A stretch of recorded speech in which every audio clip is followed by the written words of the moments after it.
Hello everyone, this is me Shreyas Kushwaha, your science educator at Biblioholics. इस channel पे मैं आपको साइंस पढ़ाऊंगा और आज से हम क्लास 9th के लिए वन शॉट सीरीज़ स्टार्ट कर रहे हैं। क्लास 9th के लिए वन शॉट सीरीज़ स्टार्ट कर रहे हैं जिसमें साइंस के तीनों पोर्शन फिज़िक्स, केमिस्ट्री, बायो को मैं आपको डिटेल में बैलेंस में लेके चलते हुए वन शॉट के थ्रू पूरा सिलेबस कवर कराऊंगा और पूरा ट्राई करूंगा कि आपको सारे कॉन्सेप्ट्स क्लियर हो जाए। कल ही इस चैनल पे मैंने क्लास 10th के लिए भी वन शॉट सीरीज़ स्टार्ट की है, तो आप चाहो तो अगर आपको ये लेक्चर मेरे अच्छे लगे तो आप अपने भैया, दीदी, दोस्त वगैरह को भी मेरा चैनल शेयर करो, उनको बताओ इस चैनल के बारे में, ताकि मेरी रीच बढ़े, थोड़ा मुझे भी मोटिवेशन मिले आपके लिए अच्छा कंटेंट लाने का। ठीक है, तो चलो स्टार्ट करते हैं। अभी ज़्यादा टाइम वेस्ट नहीं करते हैं। आज पहले लेक्चर में हम पढ़ रहे हैं केमिस्ट्री का पहला chapter, matter in our surrounding. बिना टाइम वेस्ट के स्टार्ट करते हैं। सबसे पहले व्हाट इज़ मैटर, सबसे पहला क्वेश्चन आता है चैप्टर का बेसिक।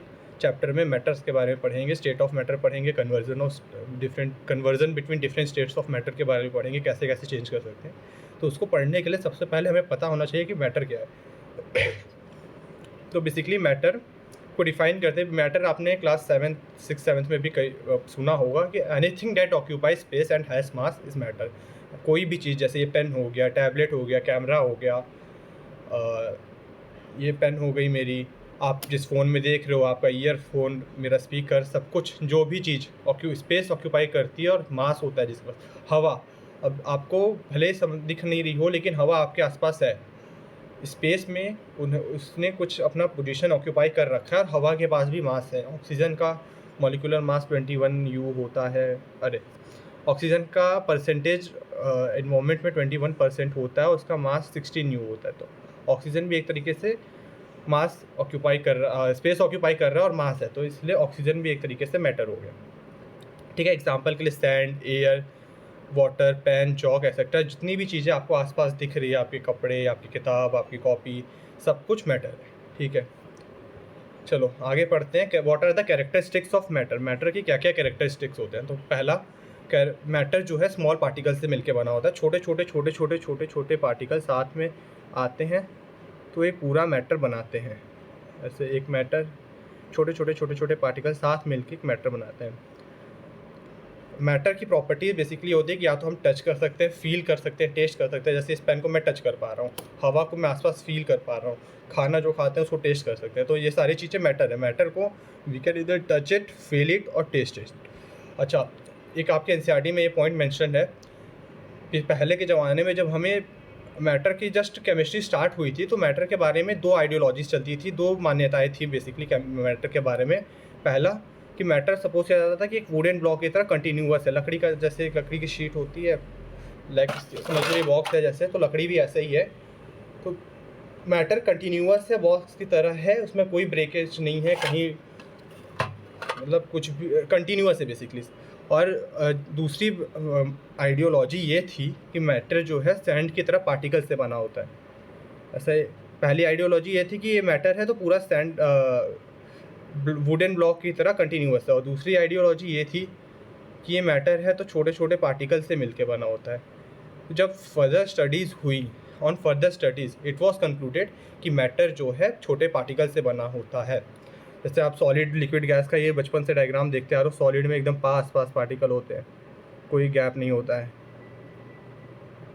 लिक्विड में थोड़े दूर दूर होते हैं, गैस में काफ़ी दूर दूर होते हैं, लिक्विड में फिर भी थोड़े पास होते हैं, सॉलिड में एकदम चिपके होते हैं, लिक्विड में थोड़े थोड़े दूर होते हैं, गैस में बहुत दूर होते हैं। तो ये सारे पार्टिकल्स हैं जो साथ मिलके मैटर को बना रहे हैं। चलो आगे चलते हैं। एक आपके लिए क्वेश्चन है कि जो आपके इमोशंस होते हैं, जैसे लव हो गया, फियर हो गया, एंगर हो गया, क्या ये सारे भी मैटर के अंदर आते हैं? तो इसका आंसर है नहीं। Answer to the question is कि नहीं, ये सारे इमोशंस, फीलिंग्स जो हमारी हैं वो मैटर नहीं है, क्योंकि ना ये कोई ना कोई स्पेस ऑक्यूपाई कर रही हैं और ना ही इनके पास कोई मास है। और किस मैटर की कैरेक्टरिस्टिक्स जो मैंने इधर आपको समझाई उनको भी ये सेटिस्फाई नहीं करती, इसलिए जितने भी हमारे इमोशन हैं वो मैटर नहीं है।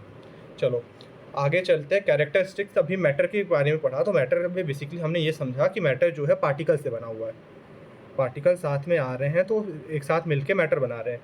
तो इन पार्टिकल्स की क्या क्या कैरेक्टरिस्टिक्स हैं उनके बारे में जानते हैं।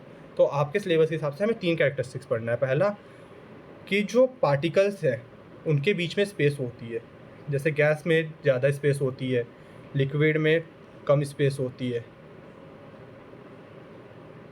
सॉलिड में एकदम ना के बराबर स्पेस होती है, एकदम पास पास पास पास पास पास होते हैं। ये सॉलिड हो गया, ये सॉलिड हो गया आपका। लिक्विड में थोड़ी सी ज़्यादा स्पेस होती है, होते सब में है सारे, कोई भी फॉर्म ऑफ मैटर हो, कोई भी स्टेट ऑफ मैटर हो, सब में स्पेस होता है। सॉलिड में बहुत कम होता है, ना के बराबर होता है। लिक्विड में थोड़े से ज़्यादा होता है, गैस में काफ़ी ज़्यादा होता है। पहला पॉइंट ये हुआ, क्लियर हो गया। आगे चलते हैं नेक्स्ट पॉइंट पे। Particle of matter are continuously moving. जितने भी पार्टिकल हैं, मैटर के पार्टिकल हैं, बहुत हमेशा मूव कर रहे होते हैं। जैसे गैस में पार्टिकल के बीच में ज़्यादा डिस्टेंस है, तो ज़्यादा डिस्टेंस कवर कर सकता है, ज़्यादा इसके पास फ्री एरिया घूमने के लिए। उसके अपोजिट में अगर देखें सॉलिड में, तो पार्टिकल बहुत ही ज़्यादा पास पास है, तो इनके पास उतना एरिया नहीं है डिस्प्लेसमेंट करने के लिए, मूवमेंट करने के लिए, तो वो अपनी ही जगह पे ऐसे वाइब्रेट करते हैं, आगे पीछे आगे पीछे आगे पीछे कर रहे होते हैं। लेकिन चाहे सॉलिड हो, चाहे लिक्विड हो, चाहे गैस हो, सब में पार्टिकल जो है मूव करते हैं। अगला पार्टिकल का कैरेक्टरिस्टिक्स आता है कि एक दूसरे को अट्रैक्ट करते हैं। ये तीन एज इट इज़ आपको ये तीनों पॉइंट याद होने चाहिए। Characteristics of particles of matter में पहला कि मैटर के बीच में स्पेस होता है, पार्टिकल्स ऑफ मैटर के बीच में स्पेस होता है, कंटिन्यूसली मूविंग होते हैं, एक दूसरे को अट्रैक्ट करते हैं। इसको थोड़ा सा आगे पढ़ते हैं। पहला समझ में आया, कितने भी स्टेट ऑफ मैटर है सब में के पार्टिकल में के बीच में कुछ ना कुछ डिस्टेंस होती है। Particles of matter have space between them. दूसरा, particle of matter are continuously moving. अच्छा, अभी आप वर्क एनर्जी वाले चैप्टर में पढ़ोगे, जब कोई पार्टिकल मूव कर रहा होता है, कुछ भी बॉडी है मूव कर रही होती है, बॉडी ऐसे मूव की तो उसके पास काइनेटिक एनर्जी आई। तो जब भी कोई पार्टिकल मूव करता है तो उसके पास आती है काइनेटिक एनर्जी। अभी आप आगे वर्क एनर्जी वाले चैप्टर में, जैसे मैंने बताया, पढ़ोगे। काइनेटिक एनर्जी का फॉर्मूला होता है half into mass into velocity का स्क्वायर। जितने स्पीड से चले पार्टिकल मूव कर रही है उसका स्क्वायर इंटू मास का आधा कर देंगे, half into mass into velocity का स्क्वायर, ये उस पार्टिकल की काइनेटिक एनर्जी हो जाती है। ठीक है, ये वाला पॉइंट है, काइनेटिक एनर्जी हाफ mv² होती है। अच्छा, एक काइनेटिक एनर्जी के बारे में पॉइंट ये होता है कि जैसे जैसे आप टेम्परेचर बढ़ाते हो काइनेटिक एनर्जी बढ़ती है। अगर आपको कोई, जैसे आपने गर्म चीज़ को छुआ तो आप झटके से हाथ हटा लेते हो, अगर पीछे से कोई आपको हीट दे तो आपको जलन फील होगी, तो आप भागोगे ज़ोर से। ठीक है, पैर जल गया तो जल्दी से भाग के ठंडा करने के लिए कुछ ढूंढोगे। तो आप ऐसे ही समझो कि जैसे ही कोई टेम्परेचर बढ़ाएगा, हीट देगा, तो काइनेटिक एनर्जी बढ़ेगी। तो जब भी पार्टिकल मूव को का टेम्परेचर बढ़ाया जाता है, इंक्रीज इन टेम्परेचर के साथ एनर्जी बढ़ जाती है। This happens because as the temperature increases particle move with faster speed. Kinetic energy का फॉर्मूला बताया मैंने, हाफ mv²। हीट करेंगे किसी को, किसी भी बॉडी को अगर हीट देंगे तो उसकी वेलोसिटी बढ़ेगी, तेज़ी से भागेगा, तो वेलोसिटी अगर बढ़ेगी तो वेलोसिटी के स्क्वायर टाइम्स काइनेटिक एनर्जी भी बढ़ेगा। काइनेटिक एनर्जी देखो तो directly proportional to velocity square आ रहा है। वेलोसिटी बढ़ा, वेलोसिटी 2 गुना हो गया, तो काइनेटिक एनर्जी 4 गुना हो गया। ठीक है, as particle move they get intermixed in each other. जैसे जैसे पार्टिकल से एक, ये कुछ पार्टिकल्स ये हो गए और कुछ पार्टिकल्स ये हो गए। अब जैसे जैसे ये ऐसे, पहले लेट्स से ऐसे था, ये बीकर था, उसमें ये एक बीकर था, इसमें ऊपर के साइड 3 ग्रीन पार्टिकल थे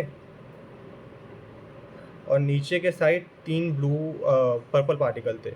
जब हमने इसको टेम्परेचर दिया, ये मूवमेंट स्टार्ट किए, तो हुआ क्या, ये सारे पार्टिकल्स आपस में मिक्स हो गए। ये ऐसा हो गया, तो पार्टिकल एक तरीके से मिक्स हो गए। तो जैसे जैसे पार्टिकल हिलना चाहते हैं, चालू करते हैं, मूव करते हैं, तो एक दूसरे के साथ इंटरमिक्स हो जाते हैं। इसी प्रोसेस को, इंटरमिक्सिंग ऑफ पार्टिकल्स को ही कहते हैं। इस प्रोसेस को, तो intermixing of particles on their own is known as diffusion. Diffusion particles के एक दूसरे में, जैसे डिफ्यूज़न का बेसिकली एक अच्छा सा एग्जांपल ये है कि अगर आप रूम में, मंदिर में माता जी ने आपके अगरबत्ती जलाई, तो उसकी जो अगरबत्ती की खुशबू है पूरे घर में फैल जाती है। होता क्या है, जो अगरबत्ती यहाँ पे जली, इसकी जो स्मेल है, ये अगरबत्ती जलने पे जो स्मेल निकली, वो पूरे रूम के हवा के साथ मिक्स हो जाती है, इंटरमिक्स हो जाती है, जिसकी वजह से पूरे रूम में उसकी अरोमा, उसकी अच्छी स्मेल फैल जाती है। इसी प्रोसेस को इंटरमिक्सिंग ऑफ पार्टिकल्स, अरोमा के जो पार्टिकल्स थे उनका हवा के पार्टिकल्स के साथ मिक्स होना डिफ्यूज़न कहलाता है।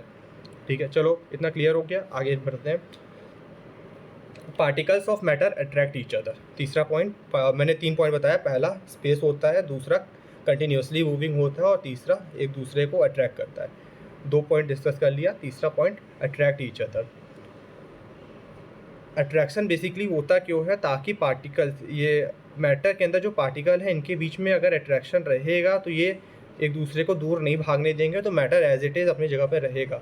लेट्स से अगर इस पेन के यहाँ जो पार्टिकल है, यहाँ जो पार्टिकल है, दो अलग अलग पॉइंट पे जो पार्टिकल है, अगर बहुत तेज़ी से मूव करेंगे, अट्रैक्शन नहीं होगा तो ये दूर इधर भाग जाएगा, ये वाला पार्टिकल इधर भाग जाएगा, फिर एक समय के बाद ये मैटर ही पूरी तरीके से डिस्ट्रॉय हो जाएगा। तो जो पार्टिकल्स होते हैं वो एक दूसरे को अट्रैक्ट करके रखते हैं ताकि मैटर डिस्ट्रॉय ना हो, मैटर एज इट इज़ रहे। Force of attraction varies from one form to another. अब जैसे सॉलिड में पार्टिकल्स पास पास होते हैं, लिक्विड में थोड़ा थोड़ा दूर होते हैं और गैस में बहुत बहुत दूर होते हैं। ठीक है, तो सॉलिड में आपस में डिस्टेंस कम होती है, इनके में फोर्स ऑफ अट्रैक्शन ज़्यादा होता है, फोर्स ज़्यादा होता है। इनके में फोर्स बीच में होता है, इंटरमीडिएट होता है, और इनके में फोर्स बहुत कम होता है। गैस में फोर्स ऑफ अट्रैक्शन बहुत कम होता है। होता क्या है, आप आगे पढ़ो के क्लास 11 में बेसिकली आता है कूलम्स लॉ ऑफ अट्रैक्शन आता है, उसमें फोर्स होता है K Q1 Q2 upon R square. जैसे जैसे डिस्टेंस बढ़ेगा फोर्स घटेगा, डिस्टेंस जिसमें कम होगा उसमें फोर्स ज़्यादा होगा। सॉलिड में पार्टिकल्स के बीच में डिस्टेंस बहुत कम होता है तो उनके बीच में फोर्स ऑफ अट्रैक्शन बहुत ज़्यादा होता है। उसके अपोजिट में अगर देखें गैस में, तो गैस में फोर्स ऑफ अट्रैक्शन बहुत कम होता है क्योंकि उनके पार्टिकल के बीच में डिस्टेंस ज़्यादा होता है। अब इसी अलग अलग फोर्स ऑफ अट्रैक्शन की वजह से डिफरेंट स्टेट्स ऑफ मैटर का राइज होता है। कई सारे डिफरेंट स्टेट्स ऑफ मैटर आते हैं अलग अलग फोर्स ऑफ अट्रैक्शन की वजह से। अच्छा, आपके एनसीईआरटी में कई सारे एक्टिविटीज़ दे रखी हैं, इन सारे प्रॉपर्टीज़ को, जो 3 प्रॉपर्टीज़ मैंने आपको पढ़ाई, space between them, continuously moving and attract each other, इन तीनों को समझाने के लिए आपके एनसीईआरटी में एक्टिविटीज़ दे रखी हैं। सारी एक्टिविटीज़ इंपॉर्टेंट है, आप पढ़ लेना। अगर कोई डाउट आता है तो कमेंट बॉक्स में मुझसे पूछ सकते हो आप। चलो, और अच्छा लग रहा है वीडियो तो लाइक भी कर दो और शेयर कर दो, अपने दोस्तों की भी हेल्प करो भैया। ज्ञान बांटने से बढ़ता है, मैं भी बांट रहा हूँ आपको, आप भी अपने फ्रेंड्स को बांटो। चलो आगे चलते हैं, अब स्टेट्स ऑफ मैटर पर बढ़ते हैं कि हमारे पास बेसिकली 3 स्टेट्स ऑफ मैटर आते हैं, सॉलिड, लिक्विड और गैस। इन 3 के अलावा आपके सिलेबस में 2 और आएंगे, प्लाज्मा और बोस आइंस्टाइन कंडेंसेट। इसके बारे में बाद में पढ़ेंगे। फिलहाल सॉलिड, लिक्विड, गैस जो बचपन से पढ़ते आ रहे हैं, 3 स्टेट ऑफ मैटर होते हैं। जैसे आपका एक ये क्लासिक सा एग्जाम्पल आता है, आइस, वाटर, वेपर। बर्फ़ लेते हो, उसको गर्म करते हो तो पानी बन जाता है, पानी को और गर्म करते हो तो भाप के तौर पे उड़ जाता है। पहले रेन साइकिल आती थी, अब बचपन में पढ़ा करते थे, तो उसमें वाटर से वेपर बनता है, ऊपर जाके बादल बनता है, फिर बारिश होती है, ज़मीन पे पानी आता है, वाला प्रोसेस पढ़ते थे, याद है? तो अगर आइस को हीट करेंगे तो वाटर बनेगा, वाटर को हीट करेंगे वेपर बनेगा। इसको वापस कूल करेंगे तो वेपर से वाटर बन जाएगा, वाटर से आइस बन जाएगा फर्दर कूलिंग पे। ठीक है, तो ये तीनों स्टेट, ये सॉलिड स्टेट हो गया वाटर का, मतलब पानी का, ये सॉलिड स्टेट है, ये लिक्विड स्टेट है और ये गैसियस स्टेट है। 3 स्टेट ऑफ मैटर हैं, इनको हम बेसिकली इस बेसिस पे डिसाइड करते हैं कि कौन सा स्टेट ऑफ मैटर कैसे है, जिनके में फोर्स ऑफ अट्रैक्शन ज़्यादा होता है, पार्टिकल्स के बीच में डिस्टेंस कम होता है, तो उसकी वजह से फोर्स ऑफ अट्रैक्शन ज़्यादा होता है। डिस्टेंस कम, फोर्स ज़्यादा, उनको सॉलिड कहते हैं। जिनके में फोर्स ऑफ अट्रैक्शन और डिस्टेंस दोनों इंटरमीडिएट होता है, उनको हम लिक्विड कहते हैं। और जिनके में फोर्स ऑफ अट्रैक्शन बहुत वीक होता है, डिस्टेंस बहुत ज़्यादा होता है, उनको गैसेस कहते हैं। ठीक है, इन 3 स्टेट्स के अलावा 2 और स्टेट्स है, प्लाज्मा और बोस आइंस्टाइन कंडेंसेट। आपके एनसीईआरटी में लास्ट में येलो कलर का बॉक्स देके उसी में ये दोनों के बारे में थोड़ा थोड़ा समझाया हुआ है। तो पहले डिटेल में एक एक करके सॉलिड स्टेट, लिक्विड स्टेट और गैसेस स्टेट के बारे में पढ़ते हैं।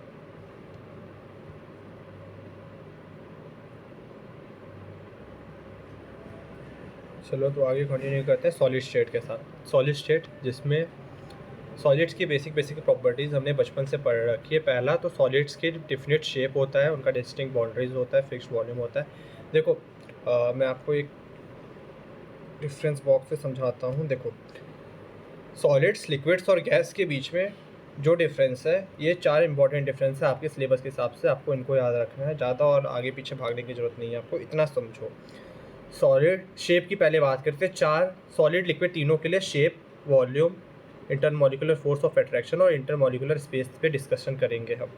पहले सबसे सॉलिड में शेप की बात करते हैं। सॉलिड्स में शेप डिफिनिट होता है, सॉलिड्स का शेप चेंज नहीं होता है, लिक्विड्स का शेप चेंज हो जाता है, गैस का शेप चेंज हो जाता है। इसका मतलब सॉलिड को, चीनी को आप किसी भी, चीनी के क्यूब की बात कर रहा हूँ मैं, आप चीनी जैसे का एक क्यूब किसी भी कंटेनर में रखो, चीनी के क्यूब का शेप एज इट इज़ रहेगा। लेकिन अगर आप वही पानी को किसी बॉटल, जिस बॉटल में डालोगे उस कंटेनर का शेप ले लेगा। गैस भी वैसे ही है, जिस कंटेनर में डालोगे उस कंटेनर का शेप ले लेगा। तो सॉलिड, लिक्विड्स और गैस की शेप डिफिनिट, शेप के बारे में बात करें तो सॉलिड्स में शेप डिफिनिट होती है, लिक्विड और गैसेस में शेप इनडिफिनिट होती है। वॉल्यूम की बात करें तो सॉलिड में वॉल्यूम डेफिनिट होती है, लिक्विड्स में भी वॉल्यूम डेफिनिट होती है, गैस की वॉल्यूम इनडेफिनिट होती है। सॉलिड गैस पूरे ऑल अराउंड यूनिवर्स एटमॉस्फेयर में फैला हुआ है गैस। तो गैस की वॉल्यूम डेफिनिट ही नहीं है। आप जैसे सॉलिड को, चीनी का एक क्यूब है, उसकी वॉल्यूम भी डिफाइंड है, पर्टिकुलर है, उससे चेंज नहीं कर सकते। उसकी शेप भी एज इट इज़ है। चेंज करने के लिए आपको उसको तोड़ना होगा, काट के अलग करना होगा। लिक्विड की पे आए तो लिक्विड की शेप जो है, जिस बॉटल में डालोगे उस कंटेनर का शेप ले लेगा, जिस बॉटल में डालोगे उस बॉटल का शेप ले लेगा। लेकिन उसकी वॉल्यूम एक डिफाइंड है। 1 लीटर पानी है तो 1 ही लीटर पानी रहेगा, चाहे वो कटोरे में रहे, भगोने में रहे, बॉटल में रहे, किसी भी चीज़ में रहे, वो 1 लीटर ही रहेगा। लेकिन गैस की आप ना ही वॉल्यूम डिफाइन कर सकते हो कितना गैस है, और ना ही उसकी शेप भी जिस कंटेनर में जाएगा उस कंटेनर का शेप ले लेगा। हो सकता है कि एक कंटेनर में एक बार में 20 ml गैस आए तो दूसरी बार में 22 ml, 20 ml, 22 ml, ऐसे भी चेंज भी कर सकती है। तो गैस में ना वॉल्यूम शेप डिफिनिट है ना शेप। सॉलिड में वॉल्यूम और शेप दोनों डिफिनिट है, लिक्विड में शेप इनडिफिनिट है, वॉल्यूम डिफिनिट है। ठीक है, समझ में आगे जाते हैं इंटरमॉलिक्यूलर फोर्स ऑफ अट्रैक्शन, जिस पे पहले भी बात की है। सॉलिड में डिस्टेंस कम है, डिस्टेंस सबसे कम है तो फोर्स सबसे ज़्यादा है। ये दोनों आपस में अपोजिट है, इन्वर्सली प्रोपोर्शनल है। डिस्टेंस ज़्यादा होगा, आर से मैं डिस्टेंस को दिखा रहा हूँ, तो फोर्स कम होगा। डिस्टेंस कम होगा तो फोर्स ज़्यादा होगा। सॉलिड में डिस्टेंस कम है, फोर्स ज़्यादा है। गैस में देखें तो फोर्स सबसे कम है क्योंकि डिस्टेंस सबसे ज़्यादा है। लिक्विड में दोनों मॉडरेट है। लिक्विड का अगर आप ये, मैं जूम करूँ थोड़ा, सॉलिड में डिस्टेंस बहुत कम है, आप देखोगे तो एकदम छोटा छोटा छोटा छोटा, तो ये एक अपनी ही पोजीशन पे बस वाइब्रेट करते हैं, ज़्यादा आगे पीछे हिलते डुलते नहीं हैं। सॉलिड्स में ये सीन आता है। लिक्विड में थोड़ा सा जगह होता है उनको चलने के लिए, तो उनके पास काइनेटिक एनर्जी भी लिक्विड में थोड़ी सी ज़्यादा हो जाती है, सॉलिड में कम होती है। और गैस में काफ़ी ज़्यादा स्पेस है, स्पेस कम है तो फोर्स, स्पेस ज़्यादा है तो फोर्स कम हो जाता है गैस में। ठीक है, तो इसको एक बार सारे पॉइंट्स मैं आपको बता दूँ। बेसिक डिफरेंस मैंने समझा दिया। सॉलिड्स में डिफिनिट शेप होती है और डिस्टिंक्ट बाउंड्री होती है, फिक्स्ड वॉल्यूम होता है, दैट इज़ इनकम्प्रेसिबल होते हैं, मतलब उसको कंप्रेस करके दबा के उनका शेप आप चेंज नहीं कर सकते, ऑलमोस्ट इनकम्प्रेसिबल होते हैं सॉलिड्स। ये इनकम्प्रेसिबल वाला पॉइंट भी आपका इम्पॉर्टेंट है, ऑलमोस्ट इनकम्प्रेसिबल। ठीक है, solids have tendency to maintain their shape when subjected to outside force. Solid को, मैं ये पेन को फोर्स लगा रहा हूँ तो भी ये पेन का शेप एज इट इज़ है, कोई पेन के शेप पे चेंज नहीं आ रहा है। ठीक है, रबर बैंड का जैसे एग्जांपल होता है, अगर मेरे पास वैसे तो अभी रबर बैंड है नहीं तो मैं दिखाता। रबर बैंड खींचोगे तो रबर बैंड का पूरा जो बाउंड्री है ये रबर बैंड जैसे है, तो ये अगर आप खींचे तो ऐसे लंबा सा हो गया, लेकिन उसके पार्टिकल्स, रबर बैंड के पार्टिकल्स दूर दूर गए हैं। है रबर बैंड का शेप वैसे ही, रबर बैंड को छोड़ोगे तो वैसे ही अपने नॉर्मल शेप में आ जाएगा, शेप चेंज नहीं करता है। डिस्टेंस पार्टिकल के बीच में बढ़ता है जिसकी वजह से वो खिंचा आ जाता है, तना आ जाता है थोड़ा सा। ठीक है, चलो आगे बढ़ते हैं। सॉलिड्स में ब्रेक, अगर ज़्यादा फोर्स लगाएंगे तो सॉलिड ब्रेक कर जाएंगे। चीनी के ऊपर ज़्यादा फोर्स लगाओगे तो शेप बहुत कम चांस है। चीनी के क्यूब, शुगर क्यूब्स की बात कर रहा हूँ मैं, अगर ज़्यादा फोर्स लगाओगे तो टूट जाएगा, लेकिन वॉल्यूम कम चेंज, उसका शेप चेंज होने के बहुत कम चांसेस होते हैं। कुछ एक्सेप्शंस आते हैं जिसमें हो सकता है, वैसे बेसिकली नॉर्मली तो नहीं होता। It is difficult to change their shape so they are rigid. Solids are rigid. चलो आगे चलते हैं। Solids are almost incompressible, they are rigid, tendency to maintain their shape. Solids की हाई डेंसिटी होती है as compare to liquid. Density आपने अगर पढ़ा हो तो डेंसिटी डिफाइन करते हैं हम, density is equal to mass upon volume. एक पर्टिकुलर वॉल्यूम में कितना मास है। अगर वॉल्यूम, सॉलिड्स में होता है क्या, वॉल्यूम लिक्विड, सॉलिड और गैस अगर तीनों का सेम वॉल्यूम लें तो सॉलिड्स में ज़्यादा पार्टिकल, इस गिवन वॉल्यूम में ज़्यादा पार्टिकल आ पाएंगे, ठीक है। इन कंपैरिजन टू लिक्विड और गैस, एक पर्टिकुलर वॉल्यूम में सॉलिड में ज़्यादा पार्टिकल आ पाएंगे, जिसकी वजह से सॉलिड का मास ज़्यादा हो जाएगा। मास ज़्यादा हुआ, वॉल्यूम सेम है, तो डेंसिटी भी ज़्यादा हो जाएगी। लिक्विड में वॉल्यूम सेम है, सॉलिड के कंपैरिजन में कम मास है, गैस के कंपैरिजन में ज़्यादा मास है, तो लिक्विड की डेंसिटी सॉलिड से कम होती है, गैस से ज़्यादा होती है, और गैस की सबसे कम होती है डेंसिटी। चलो आगे चलते हैं, गैस लिक्विड के बारे में पढ़ते हैं। लिक्विड के पास do not have fixed shape but have fixed volume. Distinct boundaries भी नहीं होती है, जिस कंटेनर का शेप में डालोगे उसका शेप ले लेती हैं, उसके फिक्स शेप नहीं होता है, लेकिन वॉल्यूम फिक्स्ड होती है, ठीक है।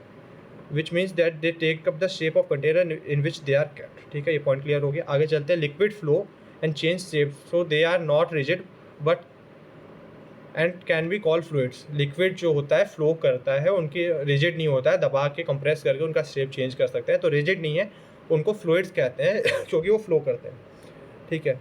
Rate of diffusion of liquid is higher than of solid, it is due to the fact that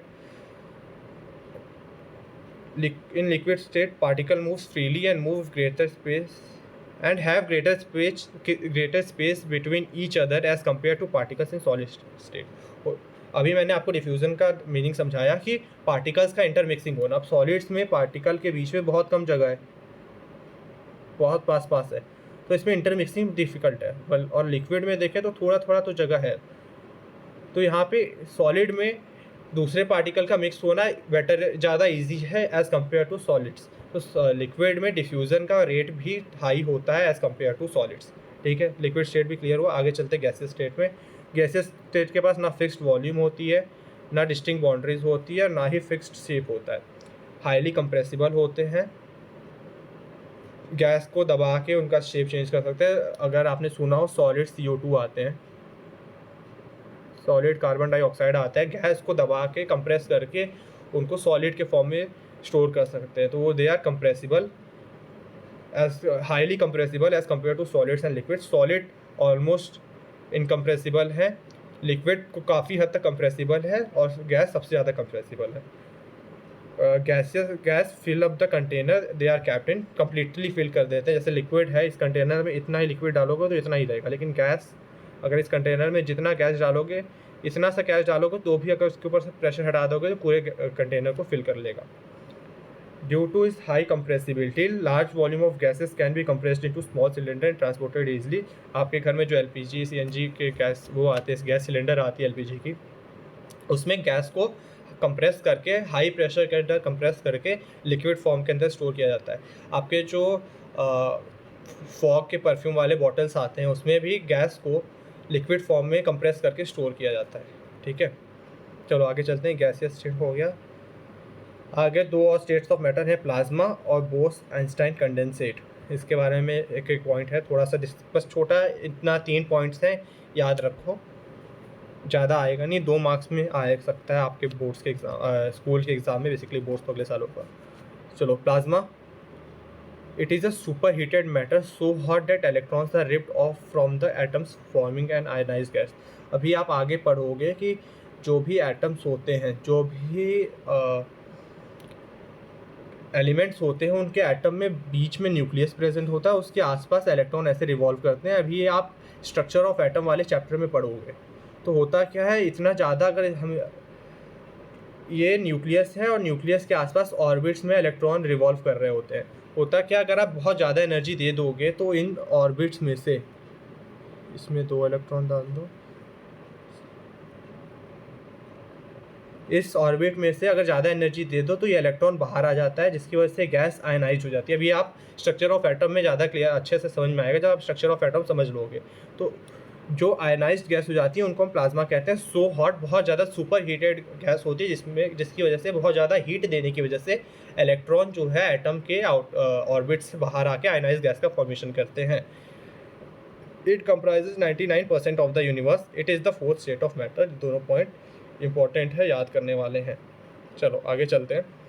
Bose Einstein condensate, fifth state of matter, formed when gas of boson at low density is cooled at absolute zero temperature, absolute zero temperature. Gas of boson, boson एक तरीके का सब atomic particle होता है। Proton, neutron, electron के बाद और भी सब एटॉमिक पार्टिकल्स आते हैं जिनको हम बोसॉन कहते हैं। जब बोसॉन को एब्सोल्यूट जीरो टेम्परेचर पे कूल डाउन किया जाता है, एब्सोल्यूट जीरो टेम्परेचर यानी 273 केल्विन, माइनस का 273 केल्विन, माइनस 273 केल्विन पे जब हीट किया जाता है तो बोस-आइंस्टाइन कंडेंसेट बनता है। ठीक है, आगे चलते हैं। फेज ट्रांसफॉर्मेशन, इसको अगले लेक्चर में करते हैं। अभी पार्ट 2 इसका मैं कुछ देर में और अपलोड कर देता हूँ। एक पार्ट में करना थोड़ा सा मुझे कुछ इशू आ रहा है मेरे रिकॉर्डिंग में, तो दूसरे पार्ट में आगे का पोर्शन कंप्लीट कर देंगे। ठीक है, थैंक यू।